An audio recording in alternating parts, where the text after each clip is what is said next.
أعوذ بالله من الشيطان الرجيم.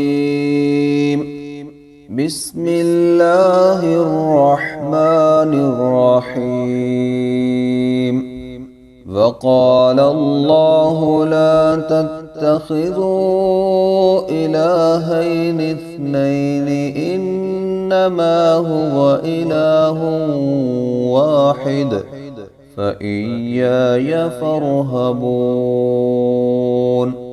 وله ما في السماوات والأرض وله الدين واصبا أفغير الله تتقون. وما بكم من نعمة فمن الله ثم إذا مسكم الضر فإليه تجأرون. ثم إذا كشف الضر عنكم إذا فريق منكم بربهم يشركون. ليكفروا بما آتيناهم فتمتعوا فسوف تعلمون. ويجعلون لما لا يعلمون نصيبا مما رزقناهم تالله لتسألن عما كنتم تفترون.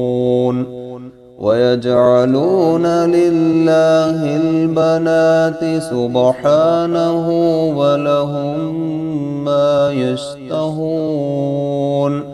وإذا بشر أحدهم بالأنثى ظل وجهه مسودا وهو كظيم يتوارى من القوم من سوء ما بشر به أيمسكه على هون أم يدسه في التراب ألا ساء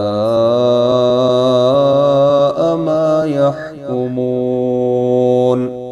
للذين لا يؤمنون بالآخرة مثل السوء ولله المثل الأعلى وهو العزيز الحكيم.